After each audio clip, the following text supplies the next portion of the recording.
मातासमं नास्ति शरीर पोषणं, चिंतासमं नास्ति शरीर शोषणं, भार्यासमं नास्ति शरीर तोषणं, विद्यासमं नास्ति शरीर भूषणं. అలాంటి విద్యాభూషితులైన పూజ్య గురుపాదులు డాక్టర్ మనోహర్ నాయుడు గారి జయంతి సంస్మరణ సభ కార్యక్రమానికి అంత్యవాసిగా చేసిన పద్మావతి విశ్వవిద్యాలయం తెలుగు శాఖాధికారి ఆచార్య గారు మధ్యోతి గారికి, అప్పుడు సరస్వతి పుత్రుడు ముఖ్య అతిథి మేడ్సాన్ మోహన్ గారికి, ప్రధాన వక్తలుగా చేసిన గాలి గుణశేఖర్ గారు, ఎంఏటి కీర్తన్న గారు, నాతో పాటు ఆత్మీయతలు పంచినటువంటి జక్కపూడి ఉదర్తం గారు, తోట వెంకటేశ్వర్లు గారు, శ్రీదేవి గారు, నేను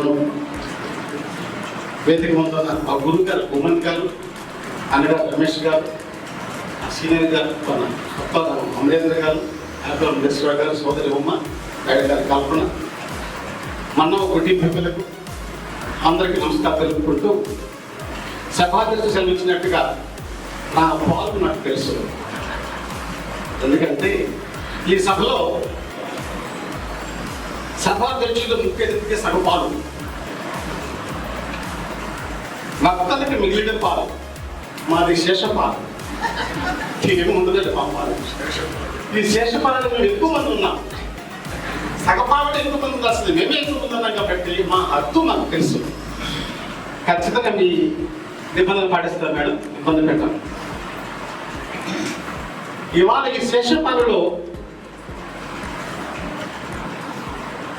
గురువు గారి 100 పర్సెంట్ గురించి మాట్లాడదలుచుకుంటే, శ్వేత సూర్యోదయము, నృత్యానుసారాలు, ముద్రణలు, పుస్తకావిష్కరణ సభలు, హృదయోదయం కార్యము, ప్రచురణ సమయము, జగ్గంపూడి వారు నేను ఆయనతో మేము ముగ్గురు కూడా కలిసి తిరిగిన ప్రదేశాలు, అప్పుడు ఆయన మాట్లాడిన మాటలు చాలా చెప్పాల్సి వస్తుంది. దాంతోపాటు వ్యక్తిగతంగా ఆ కుటుంబంలో నాకు అనుబంధాన్ని కూడా మాట చెప్పాల్సి వస్తుంది. శేషపాలు కాబట్టి ఆయన స్ఫూర్తి పేరు నాకు ఒక మాట చెప్పుకుంటూ, కుటుంబంతో నాకు అనుబంధాన్ని ఒక మాట చెప్పుకుంటూ నేను ముగిస్తాను. ఇబ్బంది పడతాను.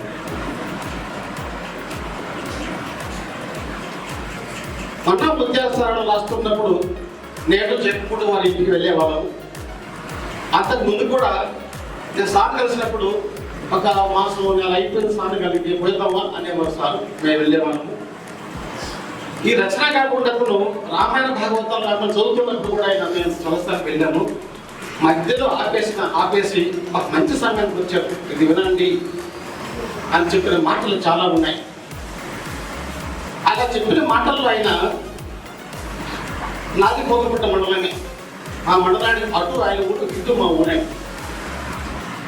ఆయన శిష్యులు, ఆయన ఫ్రెండ్ స్నేహితుడు కేశవరెడ్డి గారు మాకు ఎలిమెంట్ స్కూల్, మాకు హై స్కూల్ నాకు టీచర్నే.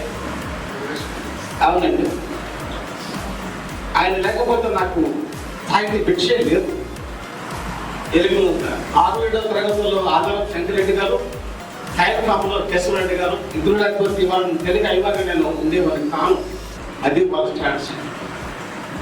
అలాగే మాట్లాడుతూ ఏమంటారంటే, సార్ చూడు, అష్టబాణ మనం రామాయణ మహాభారత చూస్తుంటాం, మనము పాండవులే మనకు ప్రధానంగా కథ, మనకు ఇక రాముడేను, భాగవతం తీసుకుంటే కృష్ణుడేను, అలా కాకుండా ప్రతిరేక పాత్రలో కూడా గొప్పతనం ఉందయ్యా, నువ్వు నేర్చుకో, చదువుకోను, ఇవంతా ఎవరు చెప్పు, జాగ్రత్త ఇట్టే చెప్పేవాడు సార్ అంట.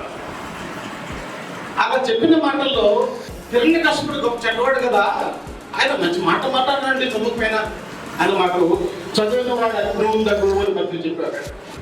చదివిన సద్వివేకమగలగు మాట చెప్పాడే, ఏడనే కష్టపడు కొడుకుతో ఎలాగ సాగి. ఒకసారి రామాయణ గురించి ఆయన చదువుతున్నప్పుడు మేము వెళ్ళాము. రామాయణము భక్తి కావ్యమే కాదయ్యా, మీకు అర్థం కావాల విషయం.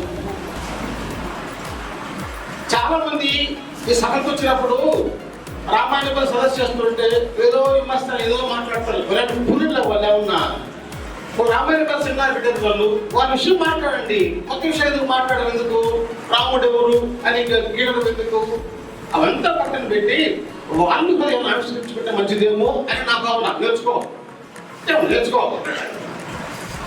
ఎంత మానవ సంబంధం అనే రామాయణంలో అని నేను చెప్పిన ఆ శ్లోకం ఇది పెట్టి గుర్తు నాకు. కిష్కింద యాత్రలో వాల్సుగ్రీవుని దగ్గర రాముడు వచ్చినప్పుడు ఆ నగలు పట్ట వింటున్నప్పుడు ఒక స్త్రీల నగలు పట్ట పడవేసింది. ఓ చూడండి ఇది మేమేనేమో అన్నప్పుడు రాముడు నగలు ఈ సారమాట మాట్లాడుతున్నాడు. రాముడు నగల పట్ట చూసినప్పుడు కళల్లో ఏదో చీర కమ్మి నీళ్ళు చీర చూడలేకపోతున్నప్పుడు లక్ష్మణుడు చూడంటే లక్ష్మణుడు చెప్పిన మాట సుగ్రీవుడు నగలు చూపిస్తున్నాడు. లక్ష్మణుడు సింహమహ అంటున్నాడండి. ఏంటవి? నాహం జానామి పొంగలే, నాకు తెలియదు. నాహం జానామి కేయూరే, అవి కూడా నాకు తెలియదు. నువ్వు రేపు జానామి నిత్యం పాదాన్ని వందన. ఈ పాదకేసిన ఉన్న ఏదో సాల్మట్ నాకు తెలిసినాయి. ఎందుకంటే రోజు ఆయన గురువు నమస్కరిసుకోవడం తెలిసినట్టారు. అప్పుడు సాధ్యం ఎంతమంది ఉన్నారయ్యా మనకు ఈ రోజుల్లో? రోజు మన పేపర్ చూడట్లే. ఇంత గొప్ప విషయం ఆత్మీయ చెప్పాడే, ఇది కదా మనం చెప్పాల్సింది. ఎలాగా రాముడు భక్తి, సీత భక్తి ఎంతగా కావాల్సింది. వాళ్ళు హృదయం ఏంటి అది చెప్పాలి మనము అని చెప్పిన తర్వాత నేను ఇప్పటికి రామాయణం పైన గురుగారి స్ఫూర్తితో 7 ప్రసంగాలు చేస్తున్నాను. నేను వాట్సాప్ నేను డిగ్రీ కాలేజీలో నా ప్రసంగానికి అద్భుతమైన ఒక వచ్చిందండి. ఆ మాట ఆ ప్రసంగం చేసే ముందు సార్ మాట చెప్పాలి నేను ఆ మాట చెప్పేవాడిని కాను. రామాయణం నేను సాహిత్యం చదువుకున్నా కానీ ఈ లోతులు ఈ మానవ సంబంధాలు ఎలా ఉన్నాయో చెప్పిన మహానుభావులు ఉన్నారండి, మీరు నేర్చుకోవడాయో అని ఎలా చెప్పేవాళ్ళండి. అదే నా స్ఫూర్తి. ఇంకా సాహిత్యం పోవడం చాలా ఉంటాయి. పోతే తర్వాత మరో విషయం ఏంటంటే కుటుంబం. నేను అందుకొని వెళ్ళినటువంటి నెల రోజుల్లోనే అమ్మ సంపూర్ణంగా ఉదయంటుంది. ఏదో పిల్లకాయలు పట్టుకునే అని ఇద్దరు 5 బాగా ఇష్టం ఉంటుంది. నీ కిందకి నేను నా పిల్లకాయలు పోయావా, నా బిడ్డ పోయాను అని ఇష్టం పెట్టం కదా అమ్మ. నేను ఆడడం లోపలికి ఇది సహజం నా కుటుంబంతో. లక్ష్మీనారాయణ గారని మా పక్కడే మొట్టకొప్పలు ఆయన ప్రిన్సిపల్ గంగాధర తెలుసు. ఆయన ఫోన్ చేసి లక్ష్మణ అనంతపురికే మన పిల్లాడు ఇప్పుడు వచ్చినాడు, మన పాలు చూసుకో. పిల్లలు ఎవరు పిల్లవా ఎవరు దాన్ని అర్థం చెప్పిందండి. నేను అర్థం చెప్పిన తర్వాత పిల్లలు ఎట్లా అవుతున్నారు అది ఆయనకు తెలిసిన విషయం. వాళ్ళని బిడ్డలు అంటారా, పాలు చూసుకో.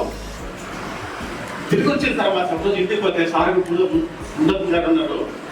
అది తెలిసినవా కలిసే జాగ్రత్త ఉన్న తిన్నా కూడా అంటే నేను మాట్లాడు. ఈ అనుబంధం ఎలాగొస్తుందని ఇప్పుడు వెళ్ళైన తర్వాత సాధారణంగా నేను అందుబాటుకు వస్తే నేను జగ్గంపూడి వారి సార్ ముగ్గురు కొంచెం చిన్న విషయాల్లో బయటకు వెళ్ళేవాళ్ళం. వెళ్ళే అలవాటు మాకు ఉన్నది. ఒకసారి నేను మా భార్య నేను వచ్చాను ఇంటికి. అమ్మగారు లేదు, సార్ అక్కడే ఉన్నారు. మధ్యాహ్నం 12 ప్రాంతంలో బయటెళ్తున్నాను. కిందికి ఆయన ఎక్కడిపోతున్నారు ఈ టైంలో? అప్పుడు ఏం చెప్పాలా? ఆయన ఏదో పని చెప్పాలి, నాకు వచ్చారని చెప్పాలి. చెప్పలేమంటే మేమా నా కొడుకు కూడా వచ్చినారు అందుకోసం బయట మాట్లాడి ఏమిచ్చి అందులో తీసుకోలేదు. నాకైనా నేరుగా డిగ్రీలో పాట చెప్పిన కూడా కాదండి. మా జిఎస్ ఆర్ట్స్ కాలేజీలో స్ట్రైక్ అయితే ఆర్ట్స్ కాలేజ్ క్లాస్లో కూర్చుంటే అప్పుడు ఆయన పాట చెప్పిన గుర్తు నాకు. పీజీలు అయిపోయిన తర్వాత నేను స్క్రీన్ ప్రింట్ టెస్ట్ పెట్టుకోవాలంటే జవాన్ హుస్సేన్ గారు మా దగ్గర వస్తుంటే ఆయన దగ్గర కొన్ని రాసుకునే వాళ్ళము. అప్పుడు సార్తో కలిసి మాట్లాడే అనుభవం నాది. తర్వాత 1992 ప్రాంతంలో సార్తో ఎదురుగేసుకోవడానికి అనుబంధం. ఈ చిన్న కాలంలో అంత అనుబంధాన్ని తెచ్చుకున్నా అంటే ఆ వ్యక్తిత్వం ఎలా కూడాలి. భాస్కర రామాయణంలో వశిష్ఠుడు ఒక మాట అంటాడు విశ్వామిత్రుడు పరంగా. అతడు మొత్తము శతము చంపినవాడు అని అంటాడు. విశ్వామిత్రుడు నా 100 మందిని కొడుకుని చంపేసిన వాడు అంటారంటే, వాస్తవానికి ఫస్ట్ ఒకడే కొడుకు శక్తి మహర్షి. 100 మంది లేరు, 100 మంది శిష్యులండి. శిష్యులు కూడా బిడ్డల్లాగా స్వీకరించిన కాలవతి ఆ సాంప్రదాయము మనం వస్తున్నట్ట. భారతం అందరికి గుర్తుపాలనే కావచ్చు, అయినా కానీ గురు శిష్య బంధానికి వచ్చినప్పుడు ఖచ్చితంగా మనము ద్రోణుడిని పక్కన పెడతాం, శుక్రాచార్యుని పొగుడుతాం. అలాంటి శుక్రాచార్యుడు పంపిస్తుంటే నేను ఇలా చేసిన అక్కడ చేయకండి మీరు నేను చెప్తున్న అనుభవం ఇది హిమార్ చేసుకో, ఇదే లాంగ్వేజ్, ఇదే యాక్సెప్టెడ్, సరేనా జాగ్రత్త. ఇలాంటి మహానుభావుడి సంస్మరణ సభకు నన్ను పిలిపించిన గంగాధర వరప్రసాద్ గారు, కనుగొట్టుగా ప్రమోట్ చేస్తున్న కవికుమారుడికి మరోసారి నమస్కరించుకుంటూ మీకు నమస్కరించుకుంటూ సెలవు తీసుకుంటున్నాను.